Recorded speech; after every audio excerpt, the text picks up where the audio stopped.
Hello everyone. Welcome to my channel. Please subscribe and keep watching more details. GH Spoilers Friday, September 5th. Defensive Strategies, Surprising Reactions, Collection Calls.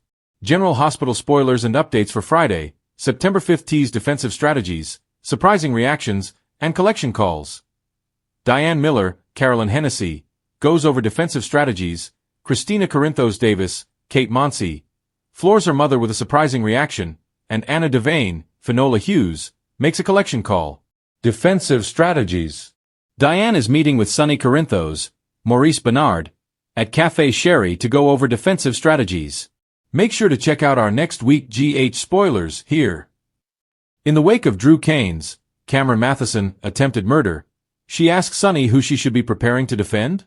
Also in the Port Charles Police Department's case list is the murder of Judge Eva Heron, Tessa Bergenois, which Sonny may be questioned about. As far as the suspects in the attempted murder case, it might be easier to rule out suspects than list one. Just about everyone in Port Charles had a motive to put Drew out of their misery. Surprising reaction. In the meantime, Alexis Davis, Nancy Lee Grahn, is floored by Christina's surprising reaction at the suggestion Emily Scout Cain, Cosette Abinante, come stay with them. For one thing, there is that matter of a pesky restraining order that Drew had served on them before he was shot.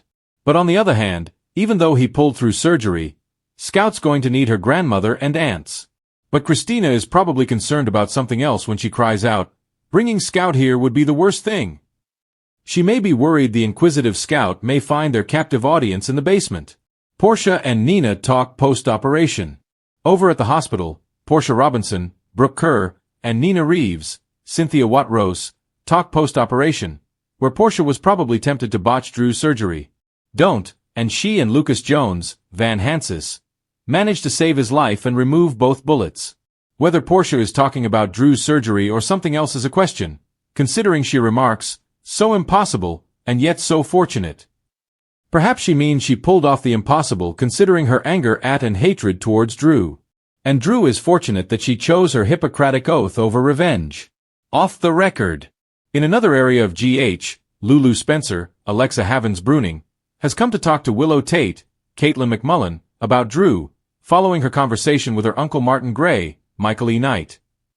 As the two of them were having lunch, Martin had gotten a call notifying him that Drew had been shot and was in the hospital, still an emergency contact of record. It sounds like Lulu wants to see what Willow has to say about the attempted murder, as she tells her she has to hear what she has to say off the record. Will she open up to Lulu about what she knows, about what she feels, and what she has to say? Or will Willow be too suspicious of Lulu to tell her truths? Vaughn and Jocelyn in danger. Still at the Five Poppies Resort in Dalmatia, Croatia, Vaughn, Bryce Durfee, and Jocelyn Jacks, Eden McCoy, are still in danger and fearing for their lives. They are tied up again, Pascal, Mark Forget, having caught Britt Westbourne, Kelly Thibault, calling Jason Morgan, Steve Burton, for help. Jocelyn asks Vaughn, would you really sacrifice your life for mine? Vaughn will likely answer that he would, if it came right down to the bottom line. Hopefully, Jocelyn won't have to find out. Collection calls. Back at Port Charles, Anna is in the WSB field office and she's in Jack Brennan's, Chris L. McKenna, face. She tells him that he owes her, and she will collect. Anna was concerned about Jocelyn being roped into the WSB, and previously had warned him away from recruiting Emma Scorpio Drake, Braden Bruner. Anna is serious about what she's telling Brennan. Even though he had leverage on her that forced her to quit the WSB, she's likely got just as much on him. She's not going to let Jack weasel out of this one if it's the last thing she does. Pot shots and ducking from danger. In the meantime, it's difficult to tell whether Jason has returned to Port Charles, or if he returned to the Five Poppies Resort after the cryptic phone call from Britt. He's in a room with a wooden blind, which could either be in his Corinthos coffee office or somewhere in the resort. He ducks quickly as a man's hand is shown on a gun with a silencer, and the bullet barely misses him. Who's taking pot shots at Jason? He's shocked over something. Is someone after both Jason and Drew? It kind of looks like the same gun, but when Drew was shot there was no silencer if he's still in Croatia. It's probably Pascal shooting. Port Charles never lacks for drama, but this week, the citizens of the tight-knit town are finding themselves cornered in ways they never expected. Secrets are being guarded, debts are being collected, and reactions are hitting harder than any mob shootout. At the center of it all? Familiar faces making choices that could alter the landscape of General Hospital forever. Drew Kane, the master of defensive strategy. Drew Kane has made a career of keeping people guessing. A decorated Navy SEAL, a reluctant mob associate, a corporate powerhouse, he wears masks better than most. But after his recent troubles and near-death scares, Drew's defensive instincts have gone into overdrive. This week, viewers watch him begin to construct what could only be called a fortress, emotional and otherwise. He's wary of confiding in Carly, knowing that her loyalty often gets tested by Sonny's gravitational pull. He keeps Jason at arm's length too, perhaps sensing that Jason's unwavering sense of loyalty might actually back him into a corner. The defensive strategy goes deeper than personal relationships. Drew is tightening Q connections, calling in favors at Aurora Media, and whispering about silent investors who may or may not have mob affiliations. He knows someone is coming for him, someone who won't just settle for a warning shot. And so, Drew sets his chessboard. He moves his queen carefully, Carly, positions his rook, Michael, and hides his knight, Scout, his ultimate motivation. Every move screams survival, but in Port Charles, a defensive posture can just as easily be mistaken for guilt. The surprising reaction no one saw coming. Nina has always been a woman of explosive emotions. When she lashes out, the town feels it. When she's hurt, it's volcanic. But this time, when faced with a brutal confrontation, Willow finally airing years of resentment, Nina shocks everyone by doing the unthinkable. She stays silent. The scene begins with Willow cornering her mother in the Metro Court. Willow doesn't hold back, listing betrayal after betrayal, painting Nina as the villain who never deserved a second chance. Carly, sitting a few tables away, braces for Nina's trademark explosion. Ava, sipping her martini nearby, smirks, expecting entertainment. But Nina doesn't explode. She doesn't argue. She doesn't even defend herself. She simply absorbs it. Her eyes water, her lips tremble, and then, shockingly, she whispers, "You're right." The room freezes. Ava almost drops her glass. Carly raises an eyebrow, silently wondering what angle Nina is playing. And Willow is so startled by the reaction that her anger briefly fizzles into confusion. For once, Nina's surprising reaction might actually work in her favor. Vulnerability, when wielded carefully, can soften hearts. But in Port Charles, it can also lure predators. Sonny Corinthos. A collection call with consequences. If anyone thought Sonny Corinthos could escape his past debts, they don't know Port Charles. This week, the mob boss receives a collection call. Not the kind with a polite voice asking for credit card payments, but the kind where every word drips with menace. The call comes late at night. Sonny, alone in his kitchen, pours himself a bourbon and answers his private line.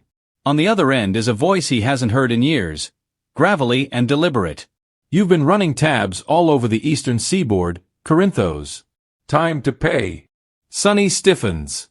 He's dealt with rivals, governments, even rogue family members. But this isn't just about money.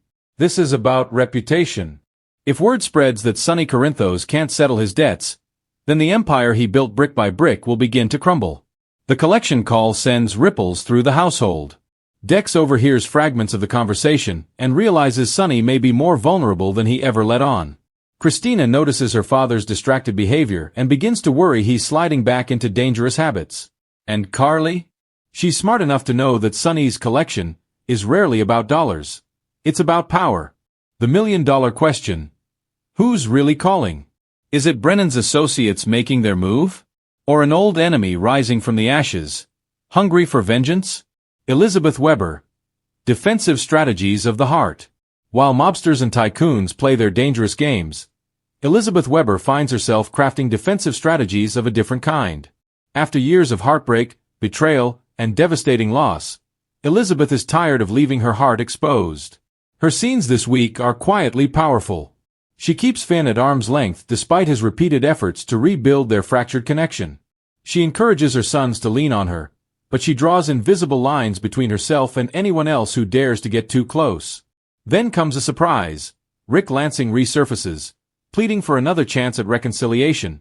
Not romantic, but familial. He claims he wants to be part of his nephew Jake's life. Elizabeth is torn.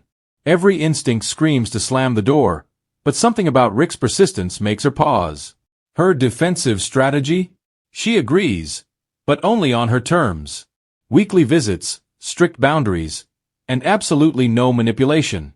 Rick agrees, but the look in his eyes suggests his strategy may be far more complicated than hers. The ripple effect.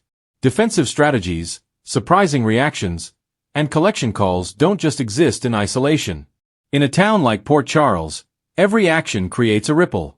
Drew's strategy could accidentally paint him as the mastermind behind recent attacks. Nina's surprising restraint might open the door to forgiveness, or trick her enemies into thinking she's weak. Sonny's collection call may ignite a mob war that drags everyone down. And Elizabeth?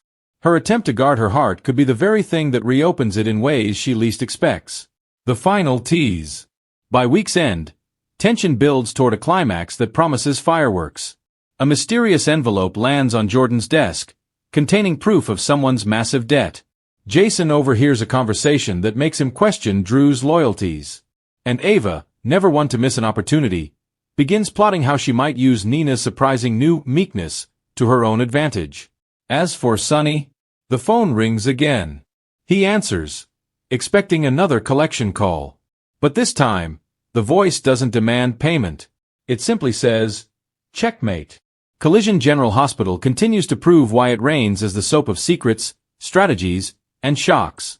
In a single week, defensive walls rise, unexpected reactions disarm, and debts threaten to destroy everything.